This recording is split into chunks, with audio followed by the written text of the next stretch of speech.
Assalomu alaykum aziz kuzatuvchilarim. Bugun biz qaynona-qaynatamnikida xizmatdamiz. Bugun kalla pochasi olib hasp qilamiz. Shu jarayonlarni sizlar bilan bo'lishaman.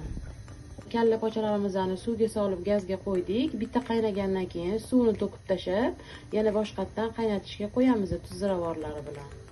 Xaspimiz uchun kerakli mahsulotlar ichagimizni tozalab yuvib, qatuvga yutib qo'yganmiz. Noxush hidlarni olish uchun guruch, o'pka, qora tolo, yurak, piyoz hammasini maydalab to'g'rab olganmiz. Endi go'sht maydalagichda hammasini maydalab olamiz.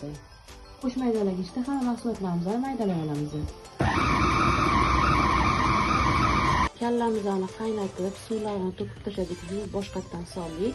Endi bunga tuz ziravorlarini solib, qaynatishga qo'yamiz to pishgunicha. Xaspimizning ichiga solinadigan barcha mahsulotlarimizni go'sht maydalagichda maydalab oldik. Endi bunga ziravorlarimizni solamiz. Bizda guruch, tuz, zira. Ko'katlar solamiz, xushxo'rroq bo'lishi uchun.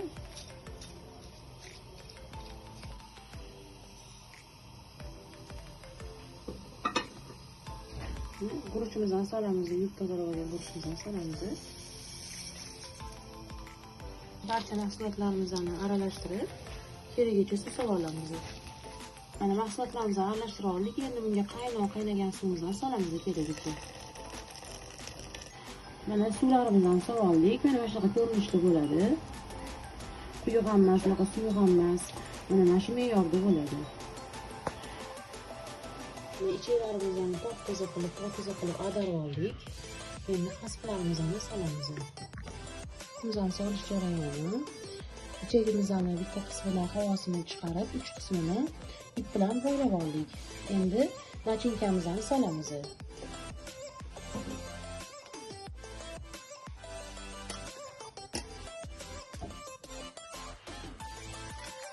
Suvdan solib oldik. Qolgan xasplarimiz shu tartibda solinadi. Buni havo kirib qolgan joylariga bir-ikkita mina urib olamiz. Havosini chiqarib olamiz, yorilib ketmasligi uchun qilinadi bu ish. Ana xasplarimizni suvi qaynagan, suvga tuz solganmiz. Endi xasplarimizni pishirishga suvimizga solamiz.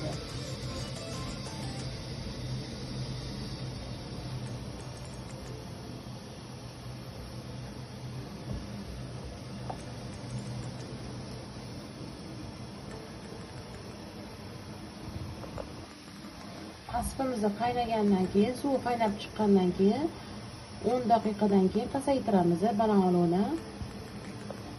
Keyin yana yarim soat tursa, unga 40 daqiqada pishadi xaspimiz.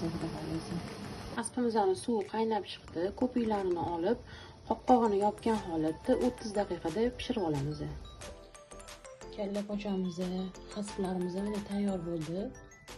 Sizlar ham yosh katta qaynona-qaynotanglarga yaxshi ko'rsa tayyorlab berib, duolarini olinglar.